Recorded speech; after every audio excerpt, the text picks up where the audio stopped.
again. Welcome back to my couch. This time we are going to be talking about the elements and structure of a drama. A drama is another word for a play. Okay, so we've read different plays in readers' theaters in class. Some of you even wrote your own during WIN time. So we're just going to go over what things that they need and the way that they're written. So the elements, the things that they need, are the same as they were for a story.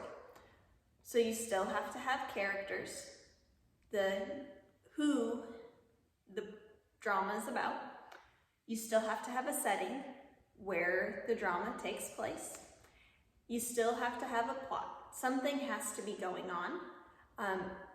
Normally there is some sort of problem that the characters face, and by the end there's a solution, a way that the problem is solved. So yeah, that's just a little recap of that.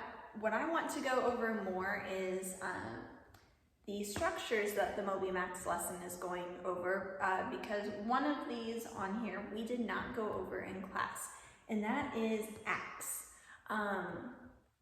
An act is for a larger play than what we read.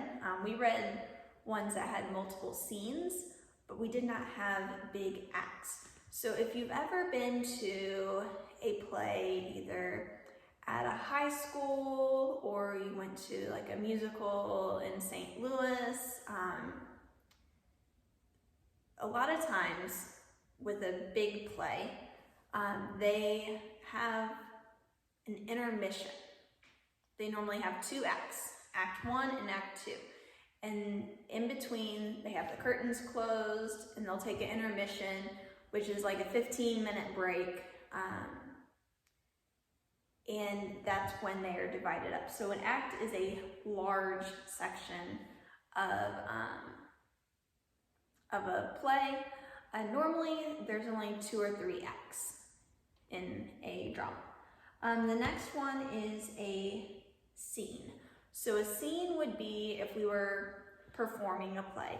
This is where either the curtains would quickly close for people to move props around and then they'd open back up, or the lights would go down so props could be rearranged, and we're going from one setting to a new setting normally.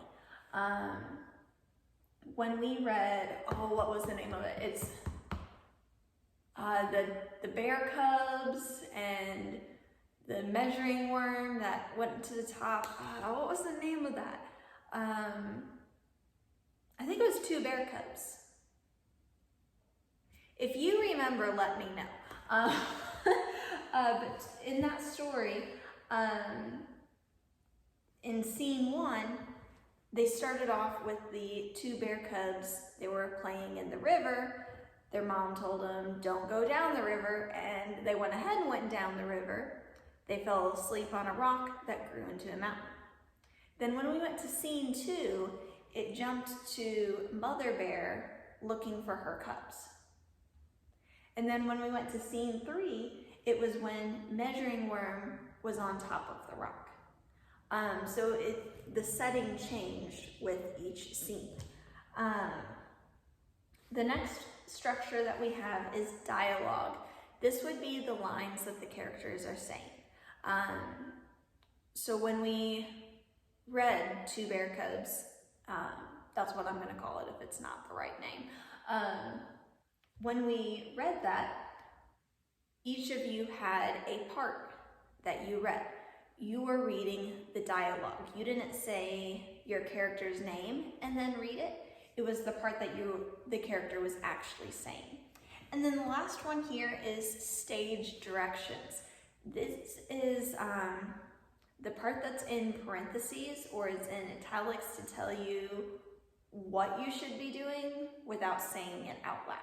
So like if it said,